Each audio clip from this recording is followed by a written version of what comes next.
these spices are not only full of flavor, but a lot of anti-inflammatory and antioxidant properties. Most of the time, like our body, in order to be healthy, we need to fight and prevent oxidation and inflammation. And these techniques and practices, which I have learned from my families, will tremendously help in achieving that.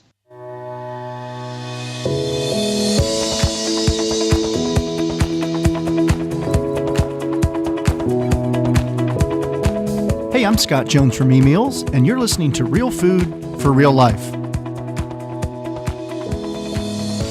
On this episode, I talk with May Fridel, the best-selling author of the Indian Cuisine Diabetes Cookbook and the CEO of Passion for Spices. May and I talk about the health benefits of spices, her family's deep history in the spice trade, and how to handle and prepare spices. She also shares her favorite tips and quick cooking ideas for making Indian food at home. Now, before we get to the interview, I have a few housekeeping items. First, send us your questions and comments. We read all of them. And if you have a suggestion for a future guest or a potential topic, I'd love to know that too. You can find us on Twitter at eMeals using the hashtag AskEmeals. We also have an email address. It's community@emeals.com. If you don't already subscribe to our podcast, subscribe today. It's simple to do. You can find us at itunes.com/podcast/Real Food for Real Life. And while you're there, leave us a review.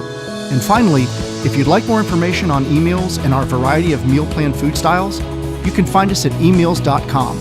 Try any of our meal plans free for 2 weeks, be it paleo, clean eating, or gluten-free. You can even have your shopping list sent directly to Walmart pickup at no charge, so your groceries are waiting for you. That's it. On with the show. Well, hello, May. How are you today? Very well, Scott. Welcome to Real Food for Real Life. I've been looking forward to chatting with you. Have lots of good questions related to your new cookbook. Thank you. Look forward to it. A great discussion. Yeah, so let's just jump right in. I am a big fan of Indian cuisine, and I feel like I've been reading for years about many of the health properties related to some of the most popular spices used in Indian cooking, be it turmeric or cinnamon, and how they have a lot of anti-inflammatory properties. But obviously, in your book, you unpack that in great detail. So tell us about Indian cuisine and why it's so healthy. Indian cuisine basically integrates spices and flavors and whole grain ingredients.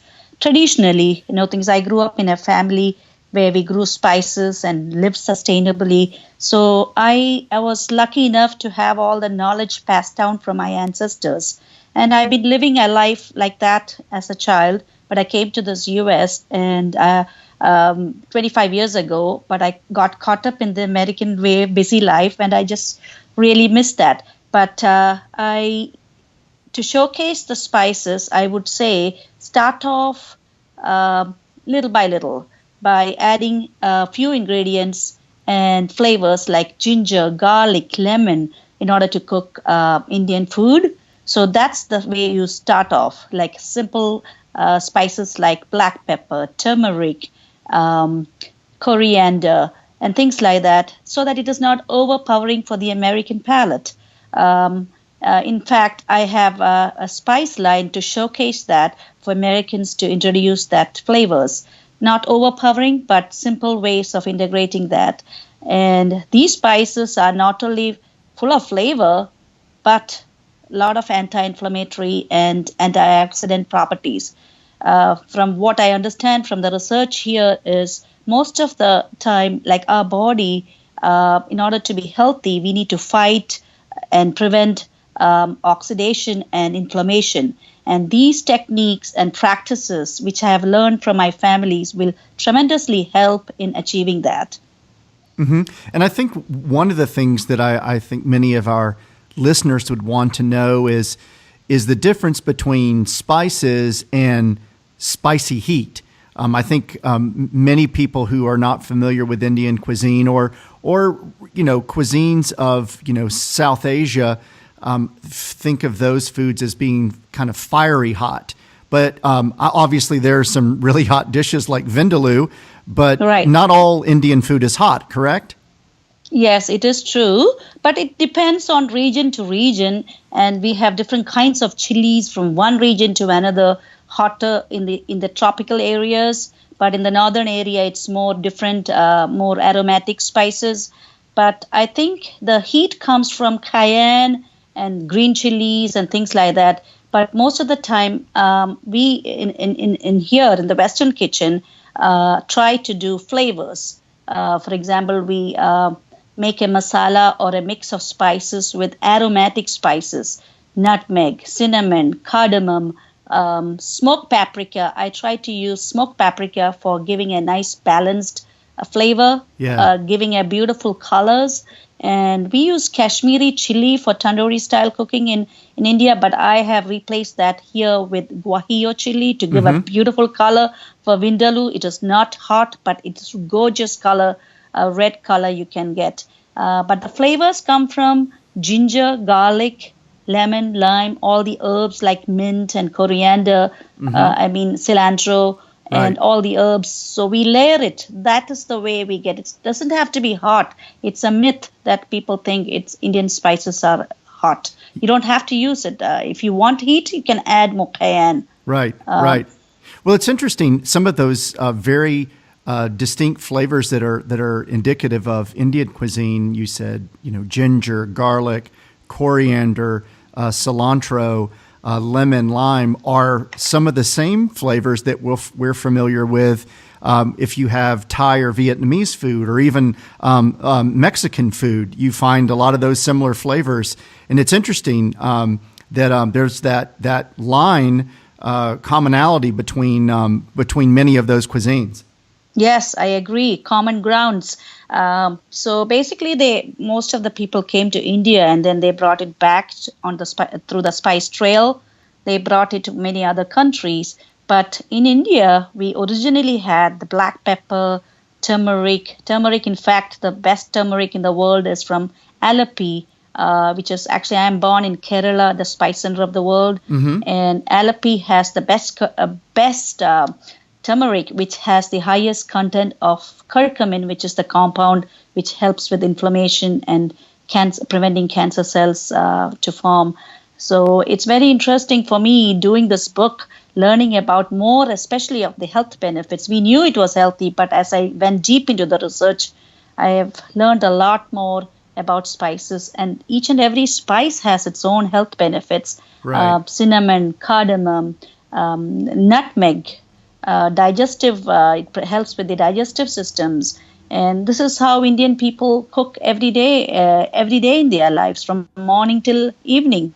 But it's very simple. It doesn't have to be complicated. Once you learn the techniques, it's quite easy. Well, I think one of the things that might trip people up when it comes to buying spices is first, what's the best way to buy them? Do they need to buy them already ground? Do they buy the spices whole? And then, of course, storage is another one of the big questions that I know that we always get here at Emails is, once you have the spices, then what's the best way to store them and what's the shelf life of them? Yes, if it is whole, there are different kinds of spices, as you know, whole grain spices. There are seeds like cumin and mustard seeds and ajwain,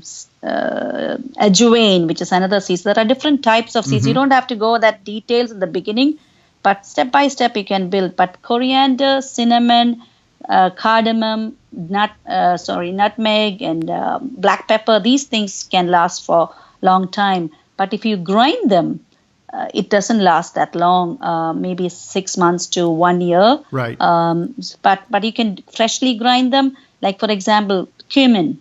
So I actually recommend people, it's actually in the book, I think, toasting cumin. Right. When you toast cumin on a dry heat, like in a heavy duty cast iron skillet on a medium heat, You can toast cumin and grind them or crush them on a mortar using a mortar and pestle. It really makes a difference for the flavor of cumin. You can try that. It's amazingly different. Right. I add that in all the dishes and also even in guacamole. If you toast that cumin, it makes a big difference. So the techniques of using spices are important. So that's one of the things I am actually, as part of my business, Passion for Spices, which I have launched. Actually, we have showcased good quality spices, how to use them. We have something called kettle and curry, which is a base spice, like you said. You have noticed that. Coriander, cinnamon, nutmeg, smoked paprika. Turmeric is a little different. Not everybody uses it, but I have extracted all the base flavors and created this curry blend called kettle and curry. Even though I call it curry, it is just a spice blend, which you can use it for grilling. You can use it for many other soups or salads and things like that. And the other one is garam masala, which is a mixture of many different spices, sweet spices. They are aromatic, like cardamom, nutmeg, cinnamon, cloves. So I have blended that in a way that it can be used for sweeter dishes, like savory as well as sweet dishes. So my mom makes this for fruit cakes, the English fruit cake. So she adds that. So that is the blend. So it's different. See, spices doesn't have to be hot. Yeah. So it can be used for elegant dishes as well. Actually, my spices are used by very farm-to-table restaurants. They are using it for poaching pears with wine, and it can be used for cocktails. So it's very different. It is a myth that it is just hot spices, Indian spices. Yeah, I appreciate you saying that about the curry, because I was going to ask you again. I think one of the myths is that curry is a single thing, and I think a lot of people think of, again, getting a really spicy curry dish, but curry really is a kind of a catch-all phrase for any number of blends, right? Where masalas, things are, yeah. And so each region varies. In India, there are different regions, and cuisine vary from one region to another. So the Kerala, where I am down south, might be different from the northern curries, northern Indian curries. So it's so interesting for me, writing this book, to learn about the details, how they use it, the techniques. The grandmothers do it differently.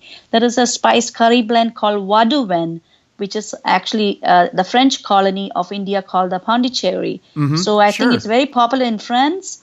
And it's actually kind of, I was researching about this. What is this Vaduven? They call it Vadam. It's like a spice blend with curry leaves and coriander and cumin and fenugreek. So they blend together and make it as a powder, and then make it and mix it with oil and dry in the sun. This kind of a ball the grandmothers make and store it, and that is actually Vaduven spice, curry spice. It's used for lamb and things like that. It's very flavorful. And the French, delicious. The French, which is they are the experts on cooking, and they love these kind of flavors. Yeah. And that region is where we get the black pepper from, correct? Don't they have the black pepper is from Kerala, where I belong to. My family, we were pepper and gold traders. This is the exciting thing for me, because I am an original spice trader family, come from an original spice trader family from Persia. We came 50 to 80 when St. Thomas came to India. We were along that thing. I am part of the spice trade. So I'm very excited to showcase spices and its benefits to the world, and help, improve health for many, many people. Well, you've obviously been an advocate for healthy eating and a healthy lifestyle. So how did you come to compile all of your knowledge about spices and food, and then come to this cookbook that's focused on diabetes? I mean, is there a unique connection between Indian food and those who might be pre-diabetic or are currently diabetic? Yes, I started first writing a book on regular Indian cuisine with regional influences, but I was invited by ADA because of my spice expertise. I was teaching in Whole Foods, and I've been already starting classes and stuff like that. for many years. I was a head of knowledge. I was actually a professional in New York, very busy mom, working 15 hours a day. And then after I got married, I had a child with a lot of issues like immune system disorders and all that, asthma and allergies and all that. So I quit my job and I started introducing the real food, like you say, the real food with Right. integrating spices and everything non-processed way. I started cooking, but the difficulty is in this in Western world is like we don't have much help and we don't have the time. So what I did is experimented many recipes from my grandmothers and grandfathers and chefs, and I interviewed chefs and went to India many times and gathered recipes which are practical and easy to do here. So using gadgets, because otherwise we won't have the time and nobody will do this. So I started collecting recipes, started teaching classes. My class are overwhelmingly great response I had from families and friends. And when I entertain, people really get amazed with the type of food I make. Right. It's very different from the Indian restaurants. It's a lot of different varieties, very simple, easy. For example, I have the recipe showcased here called corn butta. Right. So normally when we grill corn in the summer for barbecue, how do you do it? Basically, you put butter, yeah? Sure. We put, sometimes we even put mayonnaise on it. It's really good with mayonnaise Yes. and some nice aged Mexican cheese, but sometimes some smoked paprika. But otherwise, you're right. Mostly we think of grilled corn and butter. So we have in the streets of Delhi or Bombay in a cold winter night, we see these cart wallas, like means little carts with coal. They will be grilling corn on the husk, and what they do is get a mixture of spices like cumin and powdered cumin and chili powder and mango powder and all that. They mix together with a little sea salt, and they dip half a lime. Like cut lime into half and dip it in that and just rub it. When I do that here, people go really crazy. Just say, "Oh my Lord, the flavors are amazing." And also grill the corn with the husk. I soak it in water and grill it with the husk. Yeah. So the flavors are amazing, simple, easy. But instead of using butter and mayo, so this is much healthier for anybody, Yeah. to get used to, yeah. And just I think about I can almost taste the corn just thinking about the cart grilling that corn, just the smell of grilled corn to me is wonderful, and then the addition of those really robust flavors sounds absolutely delicious. Yes, it's you try that please and let me know. Yeah, I will. And May, you mentioned something a second ago that kind of piqued my interest, and obviously we don't have our grandmothers living with us to teach us how to cook or to help, cook those classic dishes. So, as a busy mom, what were some of the kitchen gadgets that you used to shortcut your meal prep time? Were you using slow cookers or Yes. pressure cookers? I mean, what are some of the shortcuts that other busy moms might use? Yes, I am a big fan of, in Indian families, we always use pressure cooking. Pressure cooking is a great way of cooking dals and rice and curries. So I definitely recommend. I'm actually, in fact, curating some gadgets for people who really want to cook, not only Indian, other types of food as well. So pressure cooking is a great way to speed up your process. And then, for example, we also have to make a ginger garlic paste.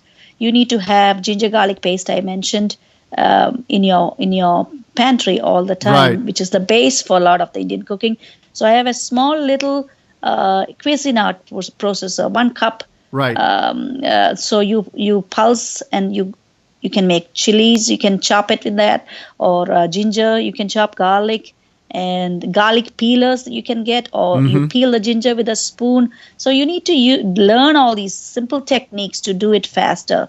And then you need to have always these must-have pantries like onions and garlic and ginger and lemon, curry leaves, all these things you need to have in your house in order to make Indian food.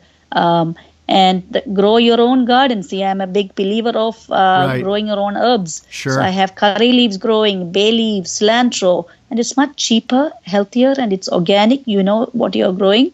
So, and then it's easy, and teach your kids how to do that.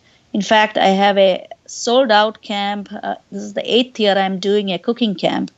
We showcase food, real food, non-processed way. We teach them everything from scratch. We have specialists. Let's say we do a Peruvian cooking. We invite Peruvian chefs, Italian chefs, Tuscan food, Indian food. We have a roti making. If you go in my website, you can see we have a roti workshop where we learn different kinds of rotis and flatbreads, Russian, French. So, and even the science of cooking, science of baking, science of grilling, so we teach kids how to do that starting from scratch, even from 2-year-old to teens. So my cooking classes are very popular in this region, in Summit, New Jersey. So we are very excited about this year as well. And we are introducing a new class for family called the Family Cooking Series, where we invite parents and the kids together. And they cook together, and the kids set up the table, and they eat together as well. Wow, that sounds phenomenal. I might have to sign up for that class myself, sure, May, where are because you? I love naan, and but I neither know how to make it, nor do I have a tandoori oven to make the bread. But I've always wanted to make naan from scratch and to cook it in one of those super high heat ovens. Right. You don't need to have a tandoor oven at home. So I don't have one, but I actually put it in the regular oven. Crank up your oven to very high temperature, the highest you can go, or you can do in the outdoor grill. Yeah, that's right. I also have a pizza oven, like an outdoor pizza oven. Right, that's a great idea. So I can do that. It really comes out well. See, I have a class called Sandwiches and Nanwiches. So in that class, we are showcasing nanwiches, which is we are using a turkey meatball. Yeah. Turkey meatball is my classic recipe. You have to check it out in the book. Yeah, I saw that. It's a beautiful picture. It's a very simple. I pulse ginger, garlic, onions, and cilantro and chilies pulsed together in a Breville. I have a Breville food processor. It's called a sous chef. Right. I put everything in there, pulse it, mix it with the lean turkey meat, and then make it into balls, steam it, and then you have it forever, for a week at least. Like whenever you want it, you can grill it, you can broil it, and then you just make little raita. Yeah. Raita is nothing but a condiment which Indian families need to have. Like, it can be a carrot raita, it can be a cucumber raita, tomato raita. So you make that base, and it's like tzatziki, like in the Mediterranean. So you just add that with nice mint flavor or a mint chutney, which is also in the book. And then who will not like that? Yeah. All the kids, everybody's going to love that if you make that for a weeknight meal or a lunch. Instead of Yeah, I mean, it does have that wonderful fresh flavors, and again, without being hot, but it's a lot of clean, fresh flavors is the way I think about it. Yes, and turkey meat has no flavor. Right. See, when you add the ginger and the garlic and the cilantro and all that, and it's so good for you as well as it tastes so yummy. And one of the principles I tell people is my principle is methodology is low fat, less fat, and less sugar, and everything by adding spices and flavors. Right. And good. That is the technique. In French cooking, you add more cream and butter and things like that. But here we add more spices. But not spicy, but flavors. Right. Right. A lot of aromatics flavors. Aromatics, yes. That's exactly the thing, yes. Really makes a difference. I think once you introduce even the young children, enhance their palate, they will love this. My son, I have married an American person, so he is into spices and he wants more chilies and he gets hiccups. So, he loves it, and my son says he needs. If I give him bland food, he doesn't like it at all. Yeah, he wants more flavor. It's neat when you can bring kids along slowly into more, assertive flavors, and they start to get used to having a little, again, not hot, like super spicy heat, but they start to recognize, flavor, and it's neat to see them ask for more.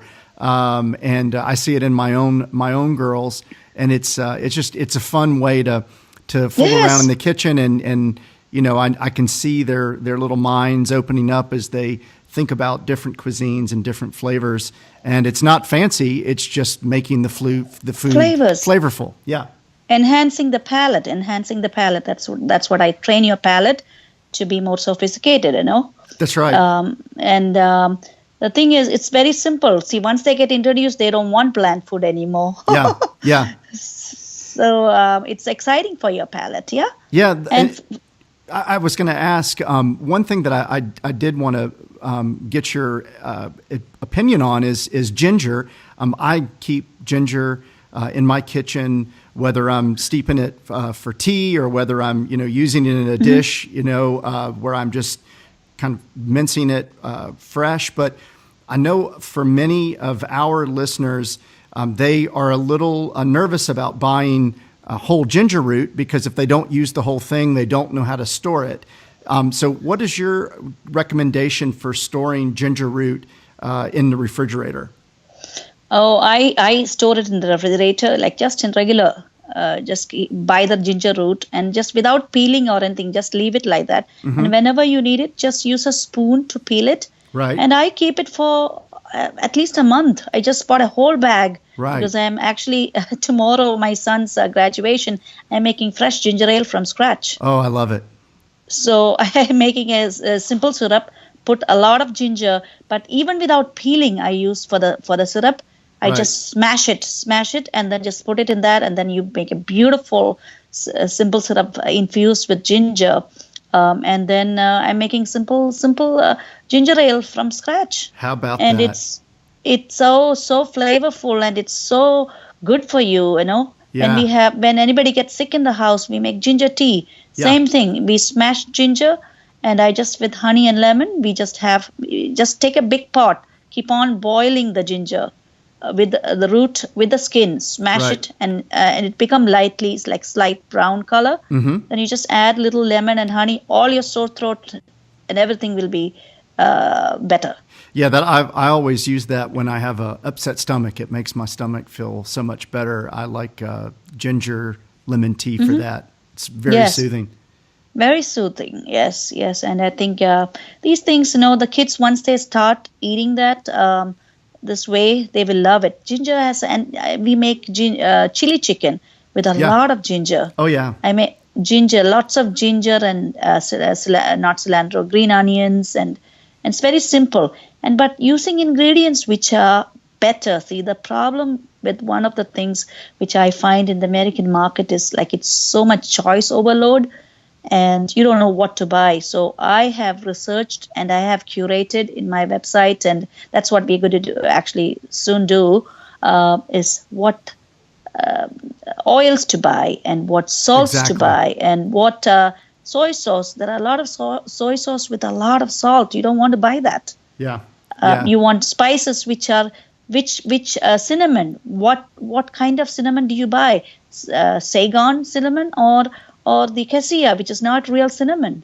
Yeah. Cumins, you can get different cheap cumin. There's no use buying that cheap cumin. It is not going to be tasty at all. Buy a little bit, which are good quality. And by the way, my spices are 100% organic.